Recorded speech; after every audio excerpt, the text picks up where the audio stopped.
कैसे हैं आप लोग। आज मैं आपके साथ केस नंबर 40 डिस्कस करने लगी हूँ, क्योंकि हमने लास्ट टाइम केस नंबर 39 कर लिया था। ठीक है, आप लोग प्लीज़ मुझे ज़रूर कमेंट लिखें। बड़ी खुशी होती है मुझे पढ़ के, अगर आपके कमेंट्स आते हैं तो फीडबैक भी मुझे पता चलता है, तो मुझे दिल चाहता है कि मैं और आपकी हेल्प करूँ। ज़रा वो हो जाती है, एनकरेजमेंट हो जाती है। ठीक है, तो प्लीज़ आप लोग ज़रूर मुझे कमेंट लिखिएगा, और मतलब जो भी आप मुझसे कहते हैं ना कि इस स्पेसिफिक टॉपिक पे मैं कर दूँ, तो मैं बिल्कुल आप की जो भी रिक्वेस्ट होगी उसके ऊपर मैं उसको फॉलो करूँगी। तो इसी तरह आज का भी मुझे किसी ने कहा था, तो मैं स्पेशली इसको कहीं से निकाल के फिर मैंने ना किया, क्योंकि मुझे ऐसा कोई मिला नहीं था केस MCQS पार्ट में। तो आप देखें, बहुत हेल्पफुल है, बहुत अच्छा है। अब डिस्कस करते हैं। केस है, a 29-year-old man has been hospitalized in the psychiatry service for 2 months because of depression. The patient leaves the hospital on a pass and on returning complains of abdominal pain and vomiting. Over the next several hours, he becomes more agitated and then is found in an unarousable state. And on physical examination, it is revealed that he has a temperature of 102 degree Fahrenheit, pulse is 102 per minute, respiratory rate is 35 per minute, blood pressure of 160 by 100. The patient is unresponsive to pain. Fundoscopic findings are within normal limit. No others are noted in the breath. Laboratory findings show sodium is 142 milliequivalent per liter, potassium is 4.7 milliequivalent per liter, bicarbonate is 10 milliequivalent per liter, chloride is 111 milliequivalent per liter, calcium is 9.4 milligram per deciliter, BUN is 12, creatinine is 1.3.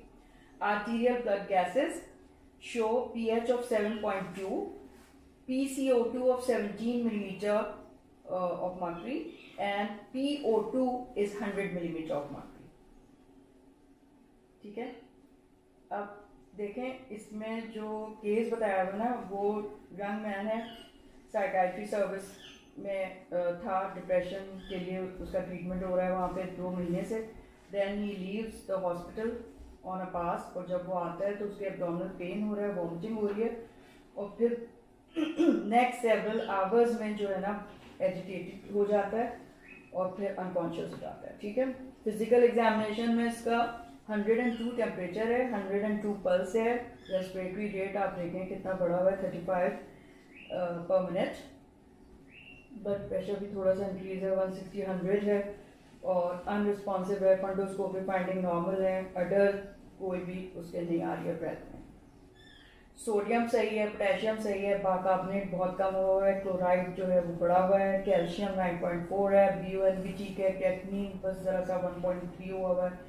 Arterial blood gases देखें आप, 7.2 pH है, PCO2 17 millimetre of mercury, यानी कि बहुत कम है, PO2 is 100। ठीक है, अब उन्होंने सवाल क्या पूछे हैं, what is the patient's acid base disturbance and what are the possible causes. मतलब एसिड बेस डिस्टर्बेंस, मतलब इसमें क्या कॉजेज होंगी या क्या होगी। Why is the patient tachypneic and what is the and is the compensation appropriate. Number 3, what other test और laboratory findings would be useful in making the specific diagnosis. पहले हम इन तीन के सवाल के जवाब दे लेते हैं, फिर आगे चलेंगे। पहला सवाल उन्होंने पूछा है पेशेंट को है क्या। ठीक है, एसिड बेस डिस्टर्बेंस उन्होंने पूछा है, तो जाहिर बात है 7.2 है, pH कम हुई भी है 7.4 से। तो जब भी हाइड्रोजन आयन कंसंट्रेशन ज़्यादा होते हैं, तो क्योंकि negative logarithm of hydrogen ion concentration होती है pH, तो pH कम होने का मतलब है हाइड्रोजन आयन ज़्यादा है इसके। तो this could result from either metabolic और रेस्पिरेटरी एसिडोसिस, यानी कि एसिडोसिस इसको हुआ है ना, pH इसकी कम हुई भी है, इसका मतलब है हाइड्रोजन आयन ज़्यादा है इसके, तो इसको सबसे पहले आपने देखना होता है कि एसिडोसिस है या एल्कलोसिस है, पहले आप ये डिसाइड करें। फिर दूसरी चीज आप देखेंगे कि मेटाबॉलिक है या रेस्पिरेटरी है, ठीक है। तो इसको एसिडोसिस हुआ है, 7.2 इसकी पीएच है, तो this could result from either a metabolic acidosis और रेस्पिरेटरी एसिडोसिस। अब हमें देखना है कि इसको क्या है,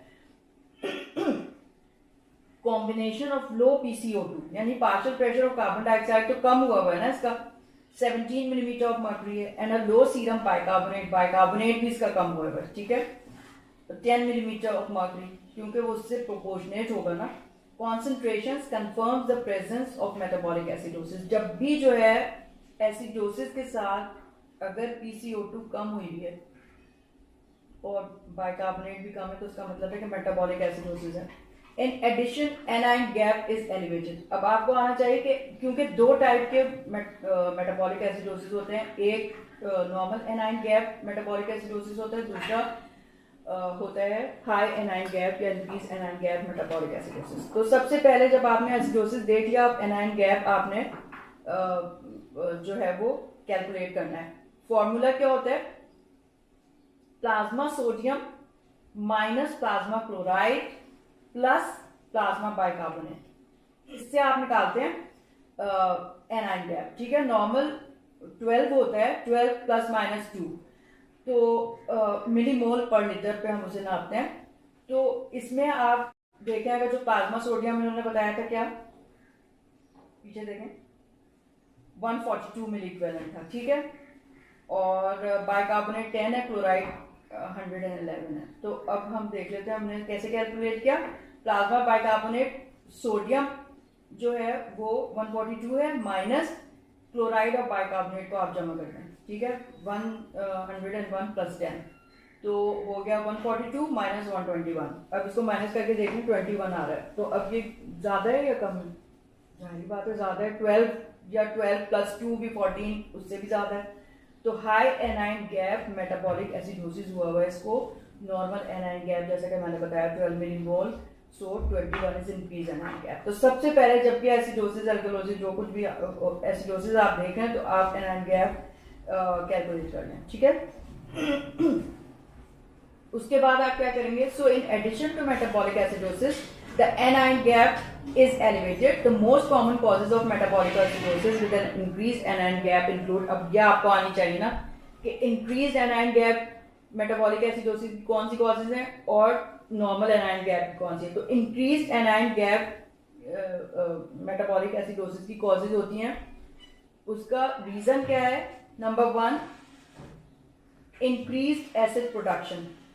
जाहिर है एसिड ज्यादा प्रोड्यूस हो रहा है, जब भी तो हाइड्रोजन आयन ज्यादा आ रहे हैं ना, और नेगेटिव लॉगरिथम है हाइड्रोजन आयन की, तो पीएच कम हो रही है। तो इंक्रीज एसिड प्रोडक्शन की कॉजेज क्या क्या है हाई एनाइन गैप में। एक नंबर 1 सबसे कॉमन याद रखिए, डायबिटिक कीटोसिडोसिस, सबको पता होगा।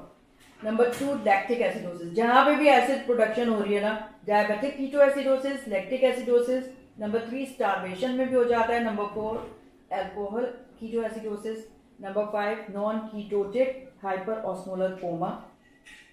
फिर है injection of acid generating toxic substances, या तो एसिड अंदर प्रोड्यूस हो रहा है बॉडी में, तो वो ये कंडीशन थी जो मैंने अभी आपको बताई, या फिर इंजेक्शन या तो एसिड का कर लिया या किसी ऐसी चीज का कर लिया है जो एसिड बना रहा है बॉडी के अंदर। तो कौन कौन से हैं, number 1 salicylate overdose, number 2 methanol injection, number 3 ethylene glycol injection, ठीक है।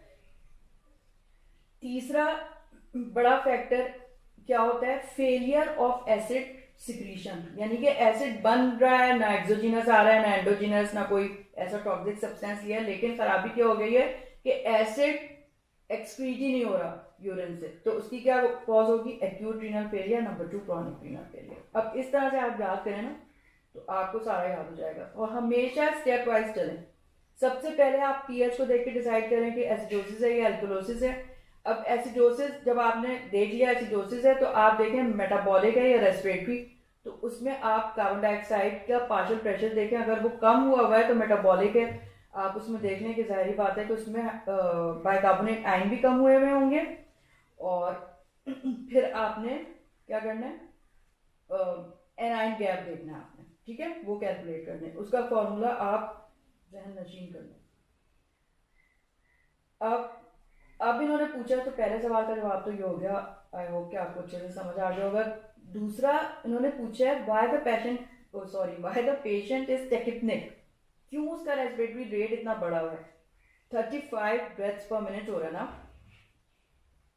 तो patient is tachypneic as a compensatory response to metabolic acidosis. जाहिर बात है कि हर चीज अल्लाह ने ना हमारे अंदर ऐसी बनाई है कि वो होम्योस्टेसिस की तरफ लाने की कोशिश करती है। अगर हमारा बॉडी पूरी बाकी नॉर्मल काम कर रही है तो उसमें ऐसे चेंजेस होंगे कि वो पीएच को, वो अलग बात है कि पीएच हो नहीं सकेगी नॉर्मल, लेकिन उसको नॉर्मल की तरफ लाने की कोशिश करेंगे हमारे कंपनसेटरी मैकेनिज्म। तो कंपनसेटरी मैकेनिज्म में क्या है, क्या होगा, if the patient were not the patient is tachypnic as a compensatory response to metabolic acidosis. If the patient were not tachypnic, the pH would be even lower and this would suggest an additional respiratory acidosis. तो अब क्या होता है कि जब भी pH decrease हो रही होती है, यानी कि एसिडोसिस हो रहा होता है, तो डिक्रीज pH जो है ना वो कैरोटिड कीमोरिसेप्टर्स को स्टिमुलेट करती है। कीमोरिसेप्टर्स ना वही होते हैं जहाँ बैरोरिसेप्टर्स होते हैं, यानी कि carotid sinus, bifurcation of common carotid, जहाँ पे वो एक्सटर्नल इंटरनल कैरोटिड में डिवाइड हो रही है, वहाँ पे होता है एक डायलिटेशन होती है, उसको कैरोटिड साइनस कहते हैं, उसके अंदर होते हैं, और एओर्टिक आर्च में भी होते हैं। तो इन दोनों जगह में बैरोरिसेप्टर्स भी हैं जो प्रेशर को कंट्रोल कर रहे हैं, कीमोरिसेप्टर्स भी हैं जो इस चीज़ को कंट्रोल करेंगे, रेस्पिरेशन को। और इसके अलावा कीमोरिसेप्टर्स कहाँ होते हैं, कीमो सेंसिटिव एरिया होता है हमारे रेस्पिरेटरी सेंटर में जो पॉन्स एंड मेडुला में है, ठीक है, ब्रेन स्टेम में है। तो decrease in the pH stimulates carotid chemoreceptors in the central nervous system chemoreceptors to stimulate ventilation. अब वो क्या करते हैं, वेंटिलेशन को इंक्रीज कर देते हैं, क्योंकि पीएच कम हो रही है तो वेंटिलेशन को इंक्रीज करते हैं। The increase in minute ventilation lowers the partial pressure of carbon dioxide. जाहिर बात है कि पेशेंट जब ज़्यादा सांस लेगा तो उसकी कार्बन डाइऑक्साइड ज़्यादा बाहर निकलेगी तो उसका जो है वो partial pressure of carbon dioxide वो कम होने लगेगा। जाहिर है वो तो बाहर निकल रही है। और बाइकार्बोनेट आयन जो है, क्योंकि carbon dioxide is transported mainly in the form of bicarbonate ions in the blood, ठीक है, तो इसलिए वो भी कम हो जाते हैं। Thereby returning the pH towards normal, ताकि पीएच में जो है ना वो और भी कम ना हो, टूवर्ड्स नॉर्मल की तरफ जाए। The patient is exhibiting an appropriate respiratory compensatory response. अगर जो है उसका PO2 कम ना हो रहा होता ना तो फिर इनअप्रोप्रिएट होती है, ठीक है। तो ये अप्रोप्रिएट हो रहा है, उसका कम हो रहा है, 17 हुआ हुआ है, तो ठीक है, यही होना चाहिए था मेटाबॉलिक एसिडोसिस में। अच्छा, अब नहीं सॉरी मैंने पीछे कर दिया। तो टेक्निक आपको समझ में आ गया। जितने भी मतलब अब आप चेस्ट ऑस्कल्टेट कर रहे हैं पेशेंट को, चेस्ट में तो कुछ भी नहीं आएगा ना, वो तो वेंटिलेटरी मसल्स जो हैं वो स्टिमुलेट हो गए हैं कीमोरिसेप्टर्स की वजह से, तो इसलिए वेंटिलेशन इंक्रीज हो रही है। तो क्रैप्स और ये सब चीज़ें तो नहीं आएंगी आपको मेटाबॉलिक एसिडोसिस में, तो पेशेंट बहुत टेक्निक होगा। अच्छा, the serum bicarbonate is decreased by 21 millimeter of mercury from normal, and this compensation is appropriate for the degree of metabolic acidosis involved. तीसरा उन्होंने पूछा है what other investigations you will do to make a specific diagnosis। अभी specific तो नहीं हमने कर लिया ना, अभी तो हमने सिर्फ ये पता कर लिया कि मेटाबॉलिक एसिडोसिस है और हाई एनाइन गैप है। अब इतनी सारी जो कॉजेज थी उसमें से देखना है कि क्या है। As there is high anion gap metabolic acidosis, it is necessary to identify the specific cause with further testing। क्या करेंगे, सबसे पहले तो आप भाई सीरम ग्लूकोज देखेंगे ना, उसका level to see hyperglycaemia is present, के डायबिटिक कीटोएसिडोसिस तो नहीं हो रहा, लेकिन पहले ही हिस्ट्री में उन्होंने बताया कि उसको कोई एसिडोटिक ब्रेथ नहीं है, कोई अडर नहीं है उसमें, तो डायबिटिक कीटोएसिडोसिस अनलाइकली, वैसे हिस्ट्री से लग रहा है। और उन्होंने ग्लूकोज नहीं बताया, बहरहाल आप करवा लें, अगर वो हाई है तो डायबिटिक कीटोएसिडोसिस हो जाएगा। कीटोन देखें, serum ketone to see acetoacetic acid is present, तो इसमें डायबिटिक कीटोएसिडोसिस में बड़ा हुआ मिलेगा आपको। यूरिन में कीटोन आ रहे होंगे, ग्लूकोज आ रहा होगा, ठीक है। Number 3, serum salicylate and lactate levels to see whether salicylate intoxication और लैक्टिक एसिडोसिस प्रेजेंट। अब देखें, अगर हम कराते नहीं है, लेकिन आप अगर इस तरह से चले ना लेके कभी मतलब आप कुछ भी फिर भूलेंगे नहीं और आराम से सारी चीज़ें एक्सक्लूड कर देंगे, ठीक है। तो अब पेशेंट तो कोमाटोज हो गया ना, अब हमें क्या पता उसने क्या लिया, वहाँ बाहर गया था वो, पहले ही वो साइकाट्रिक वार्ड में था, अल्लाह जाने क्या पी के आ गया। तो सैलिसाइलेट इंटॉक्सिकेशन से भी हो सकता है ना, और लैक्टिक एसिड से भी हो सकता है, तो लैक्टिक एसिड लेवल करा लें सैलिसाइलेट के लिए, उसके सैलिसाइलेट लेवल करा लें। Number 4, serum osmolarity to determine if the osmolar gap is elevated. अब सीरम ऑस्मोलैरिटी अभी मैं आगे चल के बता देती हूँ कि किस तरह से कैलकुलेट करते हैं।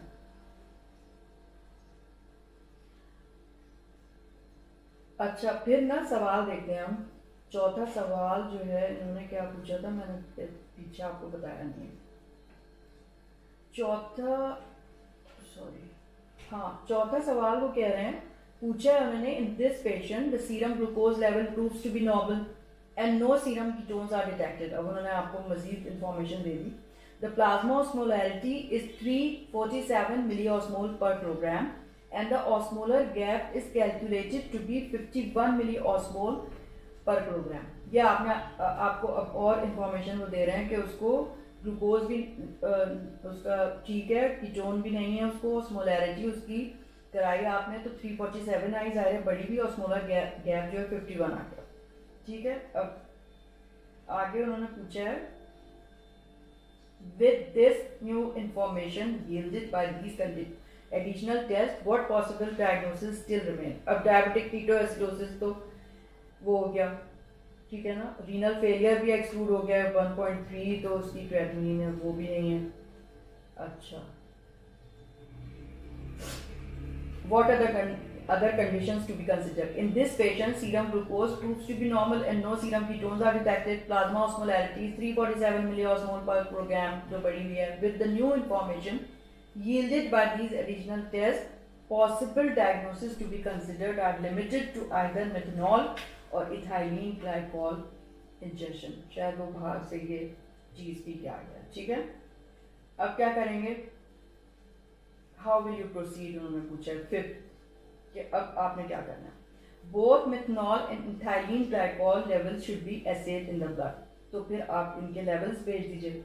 In addition, urine should be examined for the presence of calcium oxalate crystals, which are frequently present in the setting of ethylene glycol ingestion because of the metabolic conversion of ethylene glycol to oxalate। तो oxalate के crystals बन जाते हैं जो urine में excrete होते हैं। In the setting of methanol intoxication, visual disturbances could ensue। अब ये मैंने ना मेथनॉल पॉइजनिंग, आपको मुझे याद आ रहा है मैंने लेक्चर करा चुके हैं, केस डिस्कस कर चुके हैं हम मेथनॉल, तो एक दफ़ा उसको भी पढ़ लीजिए आप, ठीक है। उसमें फिर हमने देखा था ना कि इसमें भी इन्होंने बताया कि after several hours of agitation फिर वो बेहोश हो गया। तो इसमें मिथनॉल इंटॉक्सिकेशन में क्या होता है कि वो फिर एसिड बनाता रहता है ना, तो इसलिए फिर बाद में वो अनअराउजेबल स्टेट में चला गया।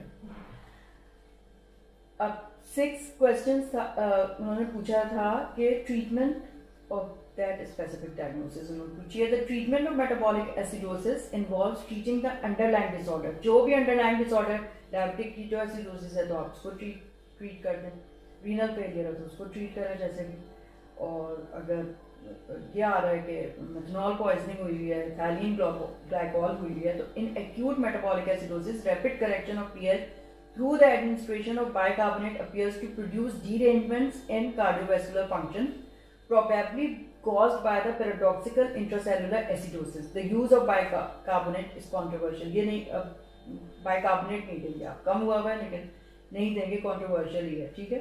Underlying जो cause है ना उसको treat करें। 2 goals are important in a patient who has ingested ethylene glycol। The first is to inhibit the metabolism of ethylene glycol, ठीक है, क्योंकि metabolic end product जो बन रही है ना वो acidosis कर रही है। Although ethylene glycol by itself is not a toxic substance, the metabolites produced by the liver are quite toxic and can precipitate acute renal failure and even cause death। हमने पढ़ा था ना, हीमोडायलिसिस करते हैं methanol poisoning में भी अगर नहीं कंट्रोल हो रहा है तो। Alcohol dehydrogenase is the enzyme responsible for the metabolism of ethylene glycol and it can be competitively inhibited by ethanol। तो इथेनॉल से ये आप इनहिबिट कर सकते हैं इसको। तो उसका antidote fomepizole, a direct inhibitor of alcohol dehydrogenase, has also been employed. Ethylene glycol injection is still most commonly elevated by the infusion of ethanol. ठीक है। The second goal is to remove ethylene glycol from the body. Ethylene glycol is excreted very slowly by the kidneys, and if the blood level is very high, hemodialysis may become necessary to improve removal of the substance from the blood. A similar approach is used for methanol injection. हमने methanol injection में किया था ना, क्योंकि बहुत ही slowly excrete होगा तो आप फिर हीमोडायलिसिस ही करा। अब ना मैंने आपके लिए छोटा सा लिख लिया है मेटाबॉलिक एसिडोसिस। थोड़ा सा तो हमने अभी मैंने बता ही दिया आपको किस तरह करना है, लेकिन इसमें हम थोड़ा सा ब्रीफ उसका डिस्कशन मैं आपको बता देती हूँ कि what is metabolic acidosis. Definition अगर कोई आपसे पूछ रहा है भाई, metabolic acidosis is a disorder that results from either from the addition of hydrogen ion or loss of bicarbonate ion, which if inopposed results in acidemia. However, metabolic acidosis is not defined either as a decrement in the bicarbonate level or as any given systemic arterial pH, because in the setting of mixed acid-base disorders, the serum bicarbonate level or pH or both may be normal और even elevated despite the presence of metabolic acidosis. तो इतना simple नहीं होता, क्योंकि mixed acid base disorder भी होते हैं, तो उस वजह से हर दफा हम नहीं कह सकते कि डेक्रीमेंट ही हो रहा है सीरम बाइकार्बोनेट का, और जो है वो और क्या है, मतलब आर्टीरियल पीएच सही भी हो सकती है या ज़्यादा भी हो सकती है। ठीक है। अच्छा, what compensatory mechanism is triggered by the metabolic acidosis. ये अभी सवाल के जवाब में हमने बता दिया था कि जब भी एसिडोसिस होगा, हाइड्रोजन आयन कंसंट्रेशन बढ़ेगी, पीएच कम होगी, तो डिक्रीज जो पीएच है ना वो कैरोटिड कीमोरिसेप्टर्स को और chemosensitive area of brain stem जो रेस्पिरेटरी सेंटर उसको स्टिमुलेट करेगा, और वो फिर वेंटिलेटरी रेट को इंक्रीज कर देंगे। उस वेंटिलेटरी रेट के इंक्रीज होने की वजह से जल्दी जल्दी जैसे रेस्पिरेशन होगी तो कार्बन डाइऑक्साइड बाहर एक्सहेल होगी जल्दी जल्दी, तो उसका पार्शियल प्रेशर फिर कम हो जाएगा, उसको कंपनसेट करने के लिए कि पीएच जो है वो और ना कम हो। ठीक है, उसको नॉर्मल की तरफ लाने के लिए। तो यहाँ पे ये लिखा है, when metabolic acidosis develop the decrease in the pH activates carotid chemoreceptors and central nervous system receptors to stimulate ventilation. The increase in minute ventilation lowers the partial pressure of carbon dioxide PCO2, thereby returning the pH towards normal. ठीक है। अब how is anion gap is calculated and how it is helpful in evaluating metabolic acidosis. अब मैंने बता दिया, सबसे पहले आपने देखना है कौन सा डिसऑर्डर है, एसिडोसिस है या एल्कलोसिस। ठीक है, सिर्फ पहले सिंपल ये देख लें, फिर उसके बाद अगर एसिडोसिस है तो रेस्पिरेटरी है या मेटाबॉलिक। उसके लिए आपको हाइड्रोजन आयन देखने हैं और क्या देखना है, बाइकार्बोनेट आयन। ठीक है, सॉरी बाइकार्बोनेट आयंस ही आप देखेंगे, और फिर उसके बाद डिसाइड करने के लिए कि ये रेस्पिरेटरी है या मेटाबॉलिक, आप partial pressure of carbon dioxide देखेंगे। अगर वो कम हो रहा है और एसिडोसिस हो रहा है तो मेटाबॉलिक है। ठीक है। अ नॉर्मल एनायन गैप, अच्छा प्लाज्मा उसका फॉर्मूला क्या है एनायन गैप कैलकुलेट करने का, क्योंकि मेटाबॉलिक एसिडोसिस दो तरह का होता है, आपने फौरन उसको डिस्टिंग्विश करना है, एक एनायन गैप नॉर्मल और एक हाई एनायन गैप। तो प्लाज्मा सोडियम को plasma chloride plus plasma bicarbonate ion से आप माइनस कर दें। तो नॉर्मल एनायन गैप जैसा कि मैंने पहले बताया 12 और प्लस और माइनस 2 मिलीमोल पर लीटर होता है। Normal anion gap metabolic acidosis result from either the addition of hydrochloric acid और loss of bicarbonate ions with the concomitant retention of chloride ion. जब भी एसिड लॉस हो रहा है, सॉरी बाइकार्बोनेट आयंस लॉस हो रहे हैं, उसके साथ रिटेंशन हो जाती है क्लोराइड आयन। अब because the chloride is retained and is included in the calculation, क्योंकि कैलकुलेशन में भी तो यूज हो रहा है ना chloride plus bicarbonate minus sodium, तो the anion gap metabolic acidosis is maintained in normal range. An increased anion gap results from the addition of exogenous और endogenous acid। या तो कोई टॉक्सिक सब्सटेंस जैसे हमने देखा पी लिया है, उससे फिर एसिड बन रहा है, या फिर एक्सोजिनस एसिड ही ले लिया है। ठीक है, या ऐसा सब्सटेंस ले लिया जो एसिड बना रहा है बॉडी में। The anion produced by these acids are not measured and chloride is not retain. अब वो एनाइन मेजर तो नहीं होते ना, हमारा तो एनाइन ये क्लोराइड है या बाइकार्बोनेट है जो हम मेजर कर रहे हैं, बाकी जितने भी बन रहे हैं वो तो अनमेजरेबल है ना। तो anion gap increases because bicarbonate is consume to buffer the organic acid. अब वो बाइकार्बोनेट क्यों कम हो रहा है, क्योंकि वो बफर कर रहा है उस एसिड को जो बन रहा है। तो because the organic anion is not measured और included in the calculation, the anion gap increases, इसलिए वो बढ़ जाता है। ठीक है, what are the causes of increased anion gap metabolic acidosis and what is the anion responsible for the increased anion gap? अब causes मैंने आपको उस वर्ड डिस्कशन में ही बता दी थी उस केस के, लेकिन यहाँ पे कौन सा एनाइन कौन सा इंक्रीज एनाइन बन रहा है तो वो देख लेते हैं। तो इंक्रीज एसिड प्रोडक्शन पहली जो वजह है एसिडोसिस को की, वो इंक्रीज एसिड प्रोडक्शन है, जो इसमें हमने देखा था कि डायबिटिक कीटोएसिडोसिस है, उसमें कौन सा एनाइन बन रहा है, beta hydrochloric acid and acetoacetic acid. Lactic acidosis में कौन सा बन रहा है, लैक्टेज और पायरुवेट। स्टार्वेशन में एसिडोएसिटिक बन रहा है। अल्कोहल कीटोएसिडोसिस में beta hydroxy butyric acid acetoacetic acid से ज्यादा है। नॉन कीटोटिक हाइपोस्मोलर कोरमा, उसमें भी एसिटोएसिटिक एसिड है। इनबॉर्न एरर ऑफ मेटाबॉलिज्म में भी है ये, injection of acid generating toxic substances. Salicylate overdose में बहुत सारे हैं, मिला के वैरायटी। मेथनॉल में फॉर्मेट एंड लैक्टेट बनते हैं। इथाइलिन ग्लाइकॉल में लैक्टेट ऑक्सलेट ग्लाइकोलेट बनते हैं। सॉल्वेंट इनहेलेशन भी हो सकती है तो उसमें एसिडोएसिटिक होता है। फेलियर ऑफ एसिड एक्सक्रीशन, तो एसिड ये एक्सक्रीट नहीं हो रहा, सल्फेट फॉस्फेट ये सब रिटेंशन हो रही है। क्रॉनिक रीनल फेलियर में एसिडोएसिटिक एसिड। ठीक है, अच्छा, causes of metabolic acidosis with normal anion gap. अब एनाइन गैप जिसमें नॉर्मल है तो वो कौन सा होगा, यानी कि गैस्ट्रो इंटेस्टिनल लॉस हो रहा है बाइकार्बोनेट का, तो सबसे पहला तो डायरिया हो गया। स्मॉल बाउल और pancreatic drainage of fistula, ureterosigmoidostomy, long और obstructed ileal loop conduit, anion exchange resins, injection of calcium chloride और मैग्नीशियम क्लोराइड। अब फिर होता है रीनल लॉस ऑफ बाइकार्बोनेट। एक तो गैस्ट्रोइंटेस्टिनल लॉस है ये सारा, ये जो ऑस्टोमी वगैरह से हो रहा है या फिर डायरिया से हो रहा है। अब रीनल लॉस में क्या होगा, सबसे बड़ी वजह याद रखें रीनल ट्यूबुलर एसिडोसिस होती है, या कार्बोनिक एनहाइड्रेस इनहिबिटर्स हैं, यानी कि डाययूरेटिक, हाइपरपैराथाइडिज्म, हाइपोएल्डोस्टेरोनिज्म। मिसलेनियस में recovery from ketoacidosis, dilutional acidosis, infusion of hydrochloric acid और पेरेंटरल एलिमिनेशन एसिडोसिस।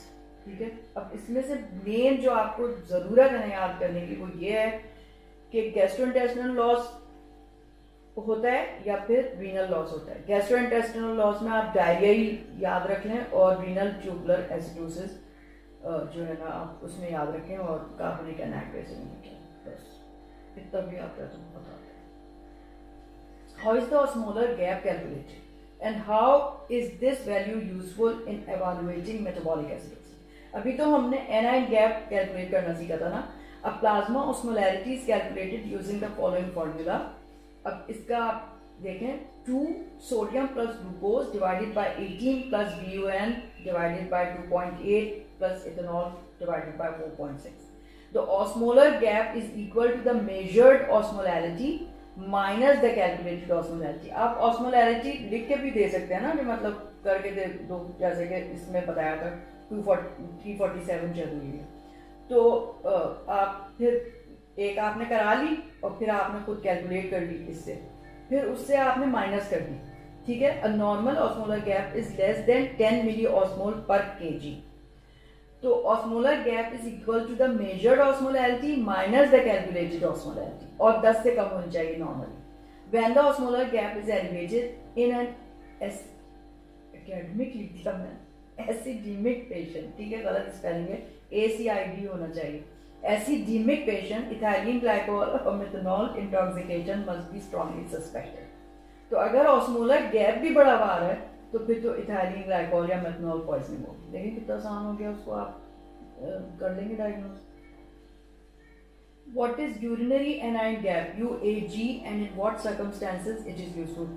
अगर normal anion gap metabolic acidosis आ रहा है, आपने करके देख लिया कि नॉर्मल आ रहा है वो तो 12 आ रहा है, तो on occasion the urinary anion gap में हेल्प डिस्टिंग्विश क्या चीज डिस्टिंग्विश करेगा? Gastrointestinal loss from the renal loss of bicarbonate as the cause of hyperchloremic metabolic acidosis. जब भी बाइकार्बोनेट लॉस हो रहा है तो क्लोराइड आयन बढ़ रहा है। तो यूरिनरी एनाइन गैप कैसे कैलकुलेट करते हैं? यहाँ पे इज इक्वल टू का निशान है, ये मैंने गलती से माइनस लगा दिया, यानी urinary anion gap is equal to sodium plus potassium minus chloride. ठीक है। UAG's estimate of the urinary ammonium that is elevated in the gastrointestinal bicarbonate loss but low in distal RTA। तो अगर बढ़ा हुआ आ रहा है तो गैस्ट्रोइंटेस्टिनल लॉस हो रहा है बाइकार्बोनेट का, और अगर कम आ रहा है तो डिस्टल RTA होगा। Urinary anion gap is a negative value if urine ammonium is high as in diarrhea। Average -20 milli-equivalent per liter होता है, whereas it is positive if urine ammonium is low as in distal RTA averages +20। ठीक है, अब ये बहुत ज़्यादा याद रखने की जरूरत है। What is the difference between the proximal and the distal renal tubular acidosis and how are they differentiated? Renal tubular acidosis is the most common cause of metabolic acidosis with a normal anion gap। याद रखें इसको बहुत अच्छे से। Proximal RTA results from failure to reabsorb normal amount of bicarbonate in the proximal tubule। ठीक है, proximal tubule में bicarbonate ion जो नॉर्मली एब्जॉर्ब होता है वो नहीं हो रहा, उसमें ये खराबी है। Whereas the distal RTA results from defect in the hydrogen ion secretion in the distal tubule। अब हाइड्रोजन ही सिक्रीट नहीं हो रहा तो एसिड तो बढ़ता जाएगा ना, फिर डिस्टल ट्यूब्यूल में नहीं हो रहा है वो। These two forms of renal tubular acidosis can be differentiated by determining the urine pH during systemic acidosis। तो जब भी आपको जो है ना normal anion gap metabolic acidosis मिल रहा हो तो फिर आप यूरिनरी एनाइन जो है ना वो कराएंगे, मतलब यूरिनरी इलेक्ट्रोलाइट कराएंगे, नॉट एनाइन, इलेक्ट्रोलाइट कराएंगे और फिर निकालेंगे कैसे? Sodium plus potassium minus chloride कर देंगे। 10 से अगर ज्यादा आ रहा है तो गैस्ट्रोइंटेस्टिनल लॉस हो रहा है, सॉरी 20 से अगर और अगर 20 से ज्यादा आ रहा है तो फिर रीनल लॉस हो रहा है। ठीक है, यही हमने देखा है। In proximal RTA when the serum bicarbonate and therefore the filtered bicarbonate level is lowered to one that allows for proximal reabsorption of the filtered bicarbonate, the urine can be maximally acidified, pH less than 5.4 होगी as there is no increased delivery of unabsorbed bicarbonate। समझ में आया क्या होगा? Bicarbonate proximal tubule में absorb ही नहीं हो रहा। ठीक है, अगर एब्जॉर्ब नहीं हो रहा तो वो तो फिल्ट्रेट में सीधा का सीधा जा रहा है और फिर यूरिन में लूज हो जाएगा। ठीक है, तो therefore the filtered bicarbonate level अब इतना लो हो जाएगा ना, फिल्टर्ड बाइकार्बोनेट जब निकल गया तो वो इतना लो हो गया, क्या रीअब्जॉर्प्शन हो गया वहां से, that allows for proximal reabsorption of all the filtered bicarbonate, the urine can be maximally acidified or pH less than 5.4 हो जाएगी। ठीक है, as there is no increased delivery of unabsorbed bicarbonate, वो तो एब्जॉर्ब ही नहीं हो रहा है इसलिए। तो pH कितना इंपॉर्टेंट है यूरिन रियाज, गौर से देखना। pH जो है देखें आप 5.4 से कम होगी। अच्छा, in contrast in distil RTA the urine cannot be maximally acidified। क्यों? क्योंकि उसमें क्या हो रहा था, उसमें हाइड्रोजन आयन सिक्रीशन जो है ना उसकी डिफेक्ट है, यानी कि हाइड्रोजन आयन सिक्रीट नहीं हो रहा। तो in contrast distil RTA the urine cannot be maximally acidified, pH more than 5.4 होगी independent of the serum bicarbonate concentration. ठीक है, 5.4 से अगर कम है तो प्रॉक्सिमल और 5.4 से अगर ज़्यादा है तो distal renal tubular acidosis. Reference जो है ना मैंने लिया कहाँ से, इंटरनल मेडिसिन केस बुक, बहुत ही ज़बरदस्त मुझे किताब, मेरा भाई है ना वो मुझे डाउनलोड करके भेजा। तो रियल पेशेंट्स, उसका नाम है internal medicine case book, real patients real answers, 3rd edition था वो, पुराना था लेकिन बाहर आ गया रेलेवेंट। ठीक है, उसमें मैं ये बता रही हूँ कि जो हमारी करंट मेडिकल एंड डायग्नोसिस है ना उसमें मुझे ये एसिड बेस बैलेंस का चैप्टर अच्छा ही नहीं लगा। सही से नहीं बताया हुआ, देखिए इसमें बहुत अच्छा बताया। इसको तो मैं पढ़ के मैंने कहा यार ये तो कितना आसान उन्होंने बताया करके, और उसमें अजीब तरह से दिया हुआ है। गौर से पढ़े तो बात तो यही की है उन्होंने, लेकिन इन्होंने बहुत अच्छे से बताया गया ना, तो मुझे बहुत अच्छा लगा। अब ना नेक्स्ट मैं आपको इंशाल्लाह ताला एंकोलोसिस का भी एक केस है इसमें, तो मैं वो सारा डिस्कस कर रही। तो फिर कोई मुश्किल ही नहीं है कि आप देखें कितना आसान हो गया है। तो इसको अच्छे से पढ़ लें। फिंगर टिप्स में होने चाहिए आपके फॉर्मूले भी, क्योंकि देखिए ना आईसीयू में पेशेंट आ रहे हैं, अनकॉन्शियस हैं, क्या हो रहा है, तो अगर इन स्टेप से आप चलेंगे तो लगता है कोई मुश्किल ही नहीं है, तो आप स्टेप बाय स्टेप आप देख के आराम से डायग्नोज कर सकते हैं, तो बिल्कुल घबराने की ज़रूरत नहीं। सब हो जाएगा, ठीक है। तो और मैंने क्या कहना था आपसे, हाँ एक और मैंने आपके लिए लेक्चर तैयार किया जो मतलब फार्माकोलॉजी की बुक से मैंने लिया है, क्योंकि बायोलॉजिक एजेंट्स के बारे में हमें इतना पता नहीं, तो नेक्स्ट टाइम हम उसको डिस्कस करते हैं, ठीक है। Alright, thank you so much. ज़रूर मुझे कमेंट कीजिएगा। खुदा